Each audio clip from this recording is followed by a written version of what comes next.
want to say this. We discovered recently some information that broke my heart to hear.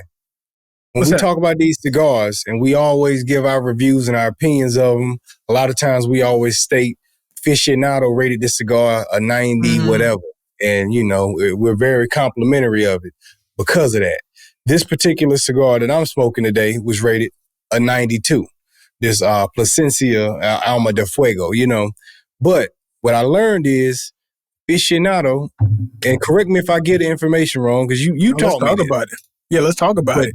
Aficionado makes their ratings based off of it. What is it? 10 points for every category. They got like the different categories to give different like categories, about 10 points. Categories. Yep. Yeah. And they only smoked cigars for about 10 minutes. And then they add up, they tally, and that's how you end up with 90 whatever, or 100, yes. You know, whatever it is. Through my research and through my findings of trying to figure out, okay, because the ratings don't always match our experiences, right? Mm-hmm. You see that rating, and that rating is eye-grabbing. It grabs your attention, and it says, let me try this cigar, because this cigar is rated 95. It's got to be great. But then there's a lot of times where the cigar is not matching our expectations or matching our experience.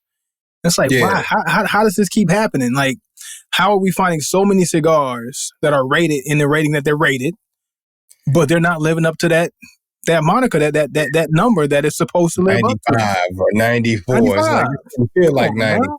Like, and it smoked like an 88. You know what I mean? This ain't 93 octane. Right. You know what I mean? This ain't super premium. And we come to find out that through their rating scheme, they'll have a group of people, they'll come together and they'll sit and they'll smoke a few cigars, and they'll smoke the cigars for about 10 minutes at a time and give their rating, which some of it you can say is valid, because how that cigar presents in the beginning does matter. We talk about it, but that doesn't give the whole picture of the cigar, because you'll smoke that cigar in the first 10 minutes and hate it. You sit with that cigar another 10, 15 minutes, another 20 minutes, and you look at that cigar like, this is nice.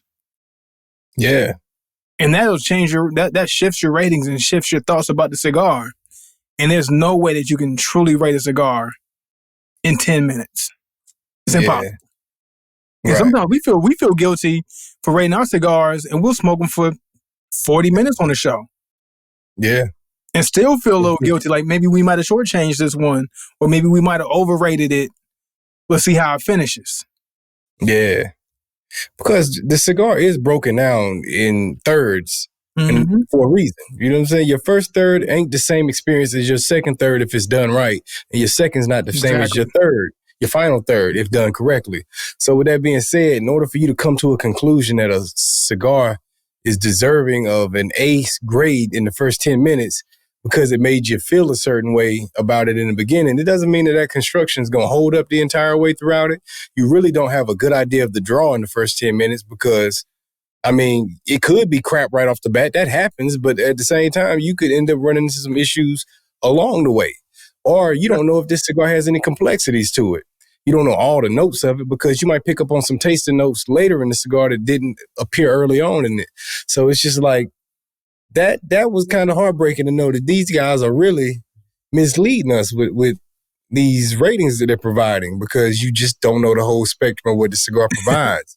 And people go out and they put these ratings on these billboards inside these lounges and shops, and you see, ooh, rated 93 by Aficionado. Let me go get this.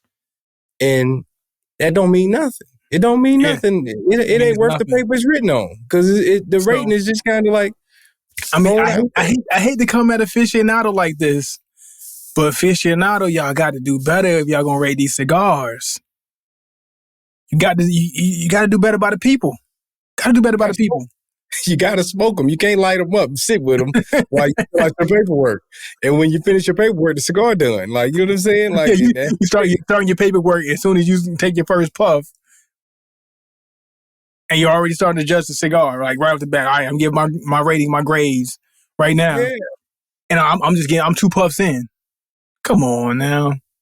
Yeah, man. That ain't right, man. And that ain't right for the actual consumer. You know what I mean? Like the consumer that believes in those ratings, that buys your magazine and judges it off of that spends money based off of this stuff, man. Yeah, because I guarantee you that there's a huge population of cigar smokers and cigar novice who really take those ratings to heart seriously.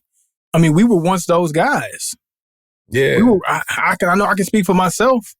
I picked up a lot of cigars based on that rating. Placard on the cigar in the shop.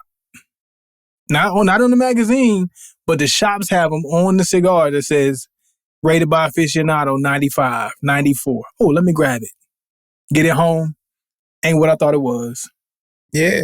And they wear it like a badge of honor, you know, and they should, because they put the work in. But come on, man, grade them properly, man. You know what I'm saying? It's more than that. But with that being said, you know, moving forward, when you start seeing us label it the real review, know where that comes from. Don't take it personal. You know what I mean? Don't take it personal. Just understand that we're really vetting these cigars. We're not taking it lightly. When we smoke these cigars, we're paying close attention to everything that we're getting from the stick. And we're no holds bar about it. No holds bar about it. Like, we are really taking our time and understanding everything that we enjoy about cigars, and we're measuring up against our scale to say, hey, this is what we want and this is what we got. Yeah. So hopefully if somebody comes across one of our reviews, they can take it to the bank and not feel like it was some foul play in it, or that nobody, you know, we didn't take the time to give you a real answer. You know what I'm saying? Because there's a responsibility that comes with that, you know, whether you feel like it is or isn't. You know what I'm saying? When you making decisions, you know when you're saying stuff that affects people's decision making with their money, there's a responsibility you owe with that. And you know what? I have no problem taking and rating these cigars and putting them on our back. I have no problem.